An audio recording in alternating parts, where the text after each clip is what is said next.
Bismillahirrahmanirrahim. Assalamualaikum warahmatullahi wabarakatuh. Alhamdulillahi rabbil alamin. Allahumma fasalli wa sallim ala sayyidina wa nabiyyina wa maulana Muhammadin wa ala alihi wa ashabihi wa azwajihi wa dhurriyyatihi wa man tabi'ahum bi ihsanin ila yaumiddin, amma ba'du. Para jemaah sekalian yang disayangi Allah dan dicintai Allah, mari kita lanjutkan pelajaran kita. Sampai mana? Syarat-syarat sahnya dua khutbah Jumat maksudnya ya. Lanjut. Nomor 6. Kemarin ada berapa syaratnya?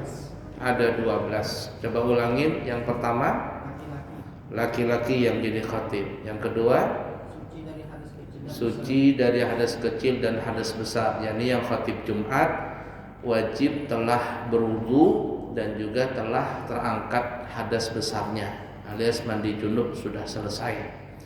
Tapi kalau khutbah selain khutbah Jumat, khutbah hari raya dan sebagainya, tidak berwudu nggak apa-apa, nggak batal maksudnya. Lanjut. Suci di badan, pakaian, tempat. Nah, suci badan, pakaian, tempat dari segala najis. Kita sudah bahas kemarin ya. Yang ke lanjutnya, Menutup aurat. yang keempat, menutup aurat. Tidak boleh terbuka auratnya sang khatib itu. 5. Berdiri bagi yang mampu. Berdiri bagi yang mampu. Tidak boleh duduk jadi khatib. Ya, tidak boleh. Kecuali memang tidak ada khatib yang lain lagi. Ada khatib yang sudah renta, tua, mau nggak mau dia jadi khatib, ya boleh saja bagi yang seperti itu dengan kondisi yang renta tadi, dia nggak kuat berdiri, boleh berduduk. Tapi kalau bisa diganti saja. Sekarang yang ke-6. Yang ke-6 ya. Lanjut. Yang ke-6, duduk di antara dua khutbah lebih di atas sekedar tumakninah di dalam sholat, dan lebih afdalnya adalah sekedar senggang waktu membaca surah Al-Ikhlas. Kalau khatibnya berkhutbah. Stop. Syarat yang ke-6 dari sahnya khutbah Jumat adalah duduk di antara dua khutbah. Ini hukumnya wajib. Kenapa dianjurkan duduk di antara dua khutbah? Jawabannya adalah supaya membedakan yang mana khutbah pertama dan mana khutbah kedua. Jadi yang mana khutbah pertama dan khutbah kedua, ini hukumnya wajib ada duduk. Kalau tidak ada duduk, maka tidak sah khutbahnya. Syarat duduk itu senggang waktu adalah kurang lebih senggang waktu bacaan tumakninah. Tumakninah itu ya sekedar 2 atau 3 detik duduk begitu. 1, 2, 3 detik selesai sudah. Cuman yang afdolnya adalah senggang waktu orang membaca surah Al-Ikhlas. Nggak boleh juga kelebihan. Kalau kelebihan batal lagi ya. Duduk umpama sampai 5 menit. Nah, ini kelebihan. Itu duduk atau ngapain itu? Ya, nggak boleh terlalu lama. Jadi standarnya adalah cuman sekedar tumakninah, itu paling minim, kurang lebih 2 sampai 3 detik duduk, berdiri lagi, itu sudah dianggap sah. Tapi yang afdalnya adalah senggang waktu orang membaca surah Al-Ikhlas. Ya kurang lebih 1 menit lah. Ya, 1 menit. Nah, itu pun sudah kelamaan 1 menit itu rasanya. Biasanya kan orang diselingin dengan salawat. Allahumma salli wa sallim wa zid wa an'im wa tafaddal wa barik bijalalika wa haramika. Apa? Bijalalika ala ashrafi ubbadik sayyidina wa maulana Muhammadin wa an kulli sahabati Rasulillahi ajma'in. Kayaknya nggak sampai 1 menit itu. Udah sampai ya. Tadi kan saya baca putus-putus. Senggang waktu baca surah Al-Ikhlas. Bismillahirrahmanirrahim. Coba hitung ya. Berapa detik? Bismillahirrahmanirrahim. Qul huwallahu ahad. Allahus samad. Lam yalid wa lam yulad. Walam yakul lahu kufuwan ahad. 20. Ya toleransilah 30 detik. Ya. Jangan sampai umpama 5 menit. Kalau 5 menit maka khutbahnya wajib ngulang. Dari awal lagi. Paham ya? Jadi dianjurkan untuk duduk tadi supaya tujuannya membedakan antara khutbah pertama dengan khutbah kedua. Ini hukumnya wajib. Tapi selain daripada khutbah Jumat, khutbah hari raya, Idul Fitri, Idul Adha, khutbah gerhana, khutbah apa saja, ya, maka boleh hanya 1 kali khutbah. 1 kali khutbah. Boleh? Saya pernah itu waktu itu ditugaskan di khatib hari raya Idul Fitri atau Idul Adha, saya lupa itu. Idul Adha kalau tidak salah di Bontang. Ya. Jadi waktu itu karena banyak sana Muhammadiyah ya. Jadi dikasih tahu kalau bisa sekali aja khutbahnya. Ya sudah. Jadi khutbah itu cuma sekali saja, berdiri ya kayak orang ceramah sampai habis doa turun. Boleh aja, ya, tidak ada masalah. Kalau tidak salah juga saya pernah sekali khutbah kalau nggak salah ya. Allah lupa saya. Cuman waktu itu saya ditugaskan di khatib hari raya Idul Adha di Kodam 6 Tanjung Pura. Waktu itu panglimanya siapa? Lupa saya namanya. Ya. Nah, waktu itu yang jadi imamnya Ustadz Sregar. Yang jadi khatibnya saya. Ketika berkhutbah tiba-tiba sudah mulai hujan rintik-rintik. Nah, ternyata tentara nggak tahan sama hujan ini. Sama peluru tahan tapi sama hujan nggak tahan. Itu Ustaz Regar ini. Kata saya apa maksudnya nih? Artinya sudah langsung saja selesai. Sudah. Langsung baca doa turun. Ya, kata saya lebih enak lagi, tidak lama saya jadi berkhutbah. Ya, artinya apa ya? Karena sudah kondisi hujan. Dalam arti tidak tahan juga hujan ini. Menghadapi hujan. Ya, ala kulli hal itu boleh ya, tidak ada masalah. Walaupun cuma sekali khutbah. Tapi kalau khutbah Jumat wajib 2 kali. Nah, membedakan antara khutbah pertama dengan khutbah kedua apa tadi? Duduk di antara 2 khutbah. Sekedar senggang waktu paling sedikit adalah hanya sekedar tumakninah, kurang lebih 2 sampai 3 detik. Sunnahnya adalah senggang waktu orang baca surah Al-Ikhlas. Ya kurang lebih 30 detik lah. Mudah dipaham? Baik, lanjut. Kalau khatibnya berkhutbah sambil berduduk, maka dia hanya berdiam saja agar duduk itu bisa membedakan antara 2 khutbah. Baik, kalau ada sang khatib umpama dia berkhutbah dalam kondisi duduk karena mungkin dia cacat atau apa ya, mungkin di kampung itu nggak ada lagi khatib pengganti, cuman itunya aja khatibnya, ya. Pernah nggak mendapatkan satu kampung yang seperti itu? Saya pernah itu waktu di Bogor tahun berapa tuh? Tahun 2000 mungkin kalau tidak salah, 99 atau 2000. Waktu itu saya tinggal di Bogor di daerah Caringin, Pasar Caringin. Itu khatibnya itu aja, nggak ada pengganti. Yang sholat cuman itu aja, orangnya nggak sampai 40 lagi. Ya, orangnya nggak sampai 40. Orangnya yang jadi khatib itu aja, yang sholat itu aja orangnya. Kemudian khatibnya bahasa Arab, bukan bahasa Arab sih, cuman baca rukunnya aja, baca rukun khutbahnya, baca rukun khutbah, alhamdulillah, sholawat, sosiat, kemudian baca baca ayat, doa, itu aja. Nggak sampai 5 menit khatibnya, mungkin 3 menitan aja. Ya, kemudian imamnya ya surahnya saya sudah pastikan pasti surah Zalzalah. Kalau dia baca surah Zalzalah itu ijaltul jilatil abdu jiljalaha, wa akhrajatil abdu asqalaha, kacau semuanya. Makanya kalau selesai saya salat di situ, itu saya ngulang salat zuhur. Nah, itu tahun berapa itu? Tahun 2000 atau tahun 99 waktu itu kalau nggak salah. Sebelum saya berangkat ke Hadramaut, masih bujangan waktu itu. Berapa tahun yang lalu? Hah? Ini tahun berapa ya? 20.000? Hah? 24 tahun yang lalu. 24 tahun yang lalu. Matian mungkin sudah orangnya sudah itu ya. Ala kulli hal. Nah, itu khotibnya itu aja, nggak ada pengganti. Kata saya nggak ada yang pengganti lagi. Kah ini apa? Ya, kita nggak bisa juga ngajukan diri karena kalaupun ngajukan diri juga orang sana nggak mau, ya, karena fanatik. Kemudian juga kalau bahasa bahasa sehari-hari bahasa Sunda, saya nggak ngerti bahasa Sunda, ya. Jadi ala kulli hal seperti itu.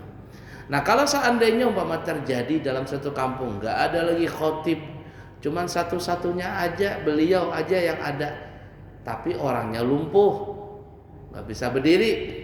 Ya mau nggak mau dia berkhatib dengan cara kondisi duduk, pakai kursi roda ke apa. Nah, untuk membedakan antara khutbah pertama dengan khutbah kedua, gimana caranya? Ya dia cuma berdiam saja. Selesai khutbah pertama, diam kurang lebih 30 detik, setelah itu dia sambung lagi. Ya, nah, mudah dipaham kira-kira ya. Tapi insya Allah selama ini di Balikpapan belum ada kasus seperti ini. Yang ada semuanya aman, ya, normal, karena kita banyak khotib-khotib di Balikpapan, bahkan khotib pengganti pun banyak sekali ya. Baik, lanjut.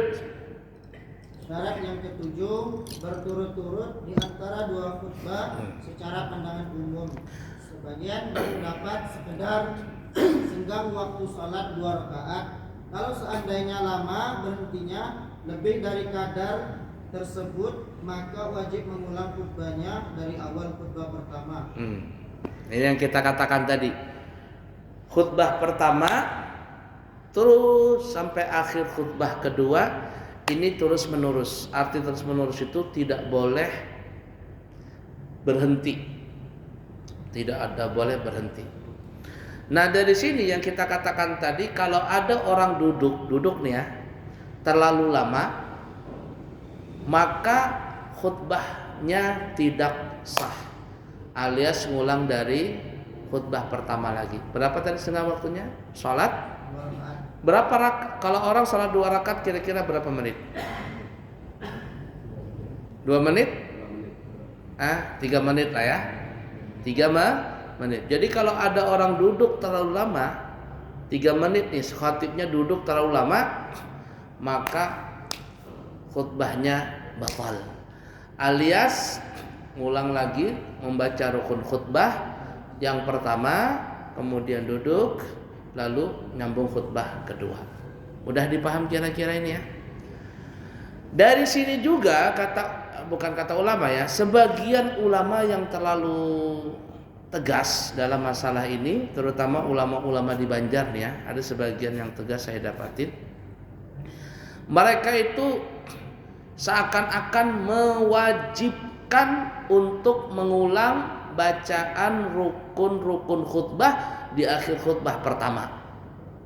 Seakan-akan mereka mewajibkan itu. Kenapa? Karena khawatir ketika sang khatib ini berkhutbah pertama ya, selesai dia baca hamdalah, salawat dan seterusnya, kemudian kan ceramah tuh. Ceramah, bahasa kita ceramah nih ya, ceramah co. Nah, khawatir isi ceramahnya ini terlalu lama. Yang isinya ini umpama apalagi tidak ada kandungan bacaan ayat, ya, kemudian tidak ada masalah yang berkaitan dengan akhirat, ada politik aja dibahas. Umpama politik ini tuh apa, ekonomi lah apa ini, itu sebagian guru yang tegas, terutama di kalangan orang Banjar, mereka itu khawatir kalau ceramahnya ini ceramah ini yang sampai 5 menit 10 menit kan ya, khawatir ini seakan-akan memutuskan antara khutbah pertama dengan khutbah kedua. Sehingga yang kita katakan tadi, ada guru-guru yang agak keras, agak tegas dalam masalah ini. Mereka seakan-akan mewajibkan untuk mengulang bacaan rukun-rukun khutbah di akhir khutbah pertama. Dan saya pribadi dan begitu juga kalau saya ngajarkan orang untuk belajar khutbah, itu saya mesti mengulang rukun-rukun khutbah tadi. Ya, umpamanya kita khutbah nih ya, khutbah Jumat dari awal. Alhamdulillah Rabbil Alamin bla bla bla bla bla. Allahumma shalli ala sayyidina bla bla bla, baca ayat fa ya ibadallah usi nafsi wa yakum bittaqullah terus sampai akhir. Baru ceramahkan ya. Ayyuhal hadirun, para jamaah salat Jumat sekalian. Rahimakumullah. Ceramahkan ya. Sampai habis. Selesai itu kan biasanya kita mudah-mudahan dalam khutbah ini bisa kita ambil manfaatnya dan kita bisa mengamalkannya, terutama kami pribadi dan seterusnya. Biasanya orang Balikpapan yang jadi khatib pada umumnya setelah ditutup itu langsung membaca ayat. Qala Allah Ta'ala fi kitabihil karim, a'udzu billahi minasyaitonir rajim, terusnya sampai akhir. Shadaqallahul azim. Barakallahu li wa lakum fil Qur'anil azim. Begitu kan ya? Itu pada umumnya. Tapi lihatin saja, kalau ada seseorang guru yang memahami dalam masalah ini, mereka biasanya mengulangi rukun khutbah tadi. Dan itu saya pribadi menganggap itulah lebih baik. Jadi jangan disalahkan juga kalau ada seseorang guru yang mengatakan setengah mewajibkan untuk mengulang rukun khutbah di akhir khutbah pertama. Kenapa?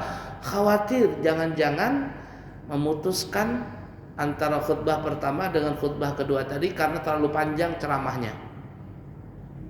Nah, lihat saja, itu biasanya kalau guru-guru Banjar biasanya seperti itu.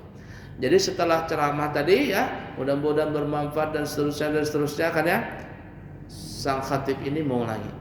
A'udzu billahi minasyaitonir rajim.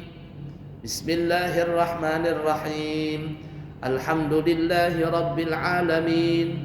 Allahumma fashalli wa sallim ala sayyidina Muhammad wa ala ali sayyidina Muhammad. Faya ibadallah usi nafsi wa iyyakum bittaqwallaha faqad fazal muttaqun. Qala Allah Ta'ala fi kitabihil karim. Bismillahirrahmanirrahim. Ambil surah yang pendek. Inna a'tainakal kautsar fashalli li rabbika wanhar. Inna syani'aka huwal abtar. Baru doa. Barakallahu li wa lakum fil Qur'anil azim. Wa nafa'ani wa iyyakum bima fihi minal ayati wadh-dhikril hakim. Wa taqabbala minni wa iyyakum tilawatah. Innahu huwal ghafurur rahim. Aqulu qawli hadza wa astaghfirullah li wa lakum wa lisa'iril muslimin wal muslimat wal mu'minin wal mu'minat fastaghfiruh innahu huwal ghafurur rahim. Paham enggak maksud saya ini? Nah, seperti itu. Dan sebaiknya kalau khatib sebaiknya mengulang seperti ini. Ya. Nah, baik. Kita ulangin, syarat yang ketujuh, tidak boleh memutuskan antara khutbah pertama dengan khutbah kedua dengan jarak yang lama. Berapa tadi yang lama? Sekedar orang sholat 2 rakaat. Kurang lebih berapa tadi? 3 menit. Jangan putus di situ. Kalau putus termasuk duduk tadi, walaupun dia duduk di antara 2 khutbah tapi 3 menit apalagi lebih, ulang khutbahnya dari awal. Baik, lanjut. Syarat yang ke-8, berturut-turut antara 2 khutbah dan sholat Jumat seperti senggang waktu antara 2 khutbah. Stop. Yang ke-8, berturut-turut setelah khutbah dengan sholat Jumat. Ini juga perhatikan. Tidak boleh terlalu lama berhentinya. Kalau lama tadi berapa paling lama? Sekedar 2 rakaat salat, kurang lebih 3 menit. Kalau terlalu lama, maka batal khutbahnya, khutbah pertama dan khutbah kedua. Ini perhatikan sekali. Ini juga banyak orang nggak terlalu memperhatikan masalah ini, terutama yang jadi muadzin ini. Jadi muadzin itu ketika khatib sudah selesai, walaupun khatib belum turun, itu langsung qomat. Terkadang itu ada sang muadzin ini, khatibnya ini sudah selesai, tapi dia nggak mau iqamat sampai khatibnya ini turun dulu dari mimbar. Itu sudah memakan waktu beberapa detik. Terus qomatnya panjang. Allahu akbar, Allahu akbar. Asyhadu an la ilaha illallah. Asyhadu anna Muhammadar Rasulullah. Maka sudah itu. Hayya 'alas salati, hayya 'alal falah. Qad qamatis salatu, qad qamatis salah. Allahu akbar, Allahu akbar. La ilaha illallah. Sudah berapa menit itu? Istau. Bapak-bapak rapikan semuanya. Lama lagi gua. Berapa menit sudah berjalan ini? Sholli fardhu Jum'ah. Allah baru tuh. Ini memakan waktu lama itu. Kalau seandainya itu terlalu lama antara selesai khatib berkhutbah, bukan khatib turun ya, sampai khatib selesai khutbahnya, amin ya rabbal alamin, selesai di situ. Itu sudah terhitung 1 detik, 2 detik, 3 detik, sampai takbiratul ihramnya imam. Kalau ini memakan waktu sampai 3 menit, selesai. Jumatnya tidak sah. Nah, itu perhatikan masalah itu. Makanya terus terang saya pribadi itu ketika selesai khatib turun muadzin langsung rapatkan shafnya semuanya. Allahu akbar. Tidak boleh lama-lama.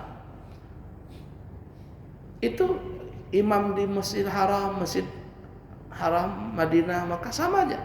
Selesai muadzin turun, kan mimbarnya tinggi itu, kadang panjang itu. Ya. Pokoknya selesai khatib membaca khutbah kedua, muadzin ini nggak perlu nunggu sampai khatib turun dari mimbar, langsung qomat. Selesai qomat, sufakum, Allahu akbar, selesai. Nggak lama. Paham kira-kira? Ini. Banyak kita nggak paham dalam masalah ini.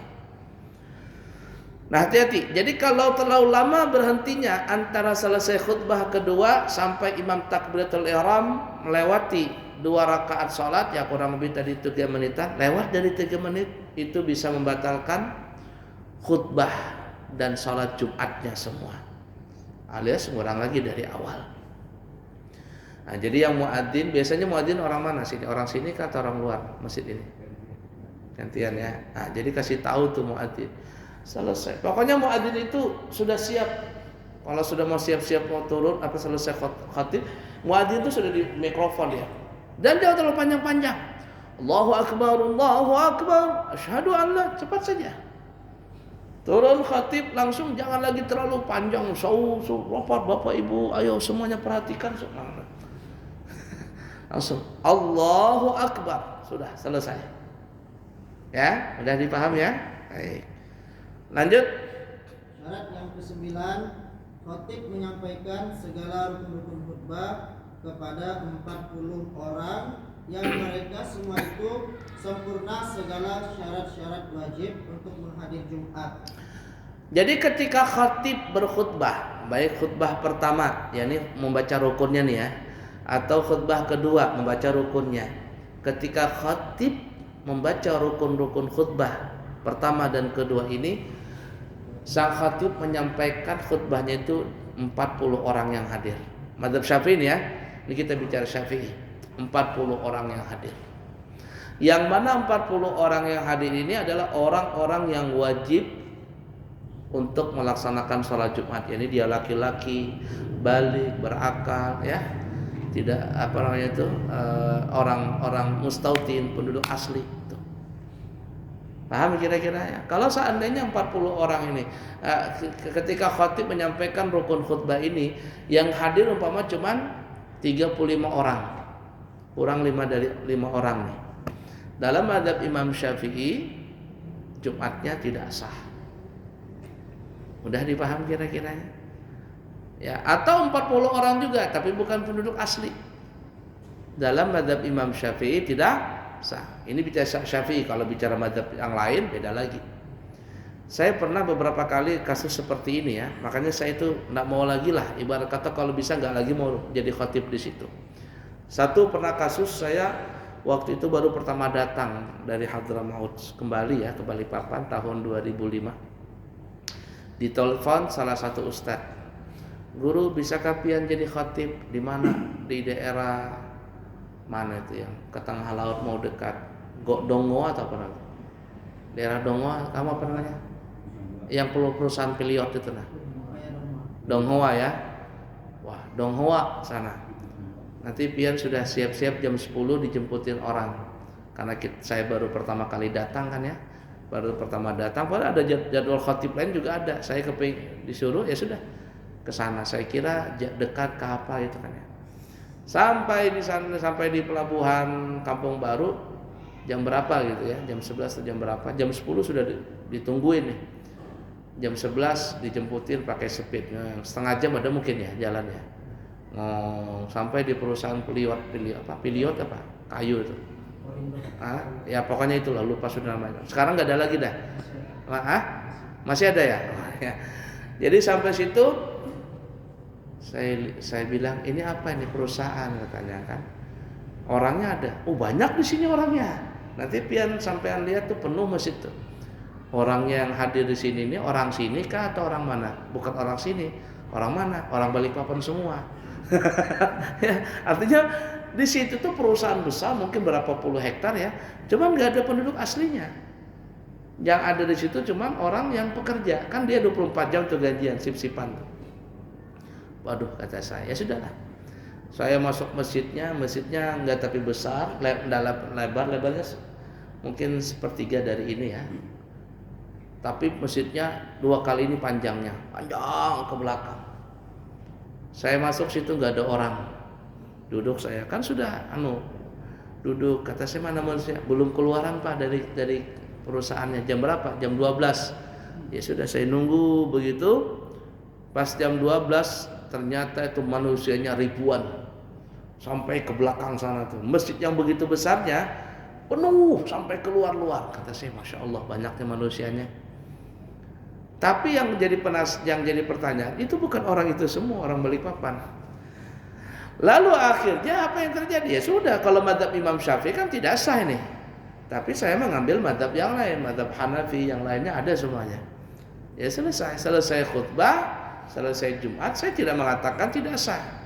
Kalau mazhab lain kan sah, mazhab Syafi'i tidak sah. Saya tetap sholat, jadi mimpin dan semuanya. Cuma untuk berhati-hati, selesai sholat Jumat saya mengulang sholat zuhur sendiri.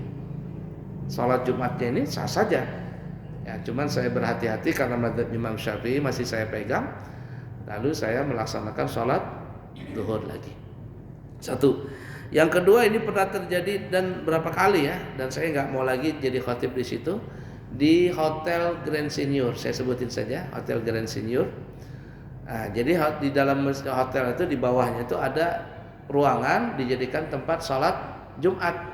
Yang sholat banyak, ratusan orang. Orang-orang kampung yang dekat situ mereka sholat di situ karena enak, karena AC kan ya.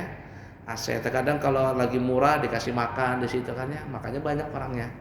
Kemudian karyawan-karyawan hotel sholat di situ, tamu-tamu hotel sholat di situ. Waktu itu jadi khatib saya hari Jumat musim libur, enggak ada pas hari libur. Hari libur kata saya, karyawannya enggak ada, yang hotel ini orangnya sedikit waktu itu kan ya. Pokoknya nggak sampai 40, cuma 20 berapa kata saya ini. Kata saya ini, bagaimana ini?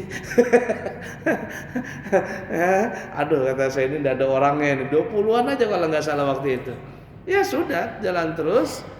Nah, selesai sholat Jumat, tiba-tiba ada yang nyalamin. Anu guru katanya, pian jadi khotib tadi sudah mencapai 40 orang katanya. Sudah mencapai 40 orang, ya sudah. Nah itu yang khawatirnya seperti itu. Cuman yang khawatirnya mungkin di khutbah pertama itu kurang, tapi dan khutbah keduanya baru 40. Yang masalahnya waktu khutbah pertama belum sampai 40 orang. Padahal tadi syaratnya apa ya? Ketika sang khatib ini menyampaikan rukun-rukun khutbah, baik khutbah pertama, khutbah kedua, yang mendengar ini 40 orang. Mudah dipaham kira-kira? Nah itu madzhab Syafi'i. Tapi kalau madzhab yang lain yang kita pernah bahas tuh kan ya, nah, itu beda lagi. Ada yang cuma 2 orang, 1 imam 1 khatib, jadi Jumatnya 1 imam 3 makmum jadi, 1 imam 5 makmum jadi. Itu madzhab yang lain. Ya. Ada juga yang pernah terjadi tapi masih saya kuliah sekolah di Ampel tahun 97 mungkin. 97 saya berangkat kapal Tidar kalau tidak salah. Pernah tahu kapal Tidar? Zaman dulu ada kamar Tidar. Dari Balikpapan menuju ke Surabaya sehingga di Pare-Pare. Hari itu pas hari Jumat. Hari Jumat. Di atas ini ada besar ruangan sholatnya. Itu dibikin sholat Jumat. Jadi orang sholat Jumat, kata saya nggak mau sholat Jumat. Loh kenapa? Loh saya musafir kok masa sholat Jumat? Ya. Terus ini orang ini tidak ada orang penduduk asli di kapal ini, namanya musafir semuanya, nggak ada sholat Jumat sebenarnya. Ditidakkan sholat Jumat, yang ada cuma sholat zuhur. Tapi mereka bikin sholat Jumat, monggo kata saya silakan sholat Jumat. Saya nggak sholat Jumat. Nah setelah mereka sholat Jumat, baru saya naik sholat zuhur dan sholat asar jamaah takdim. Nah itu yang begitu tuh. Ini sama nih musim Hadramaut, musim di Tarim nih, ziarah Nabi Hud. Itu biasanya orang-orang di sana, para habaib, para ulama dan seluruh orang-orang Tarim itu menuju ke makam Nabi Allah Hud itu pada hari Kamis. Waktu hari Jumat tidak ada pelaksanaan sholat Jumat. Kenapa? Karena di tempat Nabi Allah Hud, makam Nabi Hud ini nggak ada penduduk aslinya. Itu kalau hari biasa nggak ada orang di tempatnya Nabi Allah Hud, itu kosong. Cuman ada musim ramai atau musim ziarah. Jadi kayak musim ini nih, ziarah Nabi Hud. Jadi ketika hari Jumat nggak ada salat Jumat, ulamanya nggak ada. Cuman duduk begitu baca-bacaan sampai waktu zuhur, baru melaksanakan salat zuhur dan salat asar jamaah takdim. Nah, mudah dipaham kira-kira ya. Baik, sampai waktu? 1 menit lagi. Cukup dulu ya. Nanti kita sambung lagi. Ya, masih ada 1 kali pertemuan ya. Kemudian para jamaah yang kepingin umrah bulan Ramadan, saya buka harga 38 juta, 13 hari pesawatnya Garuda dari Balikpapan. 5 jamaah pertama mendaftar cashback 2 juta. Jadi cuman bayar 36 juta. Ya, pesawat Garuda dari Balikpapan 13 hari, hotel di Makkah, Tas Al-Jad, kemudian di Madinah Andalus. Ya, bintang 4. Kalau di akhir Ramadan Lailatul Qadar umrahnya 13 hari 40 juta, jamaah pertama 5 pertama kita cashback 2 juta.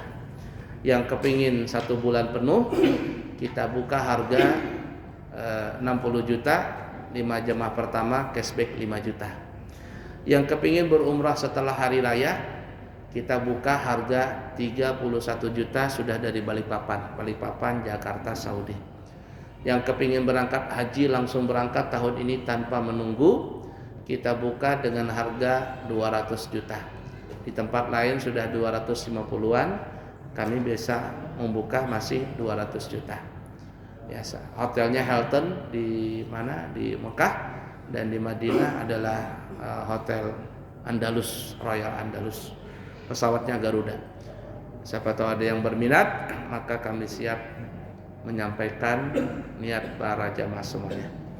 Yang baik dari Allah, yang buruk dari pribadi. Subhanakallahumma wa bihamdika asyhadu an la ilaha illa anta astaghfiruka wa atubu ilaih. Wa akhiru kalam, assalamualaikum warahmatullahi wabarakatuh.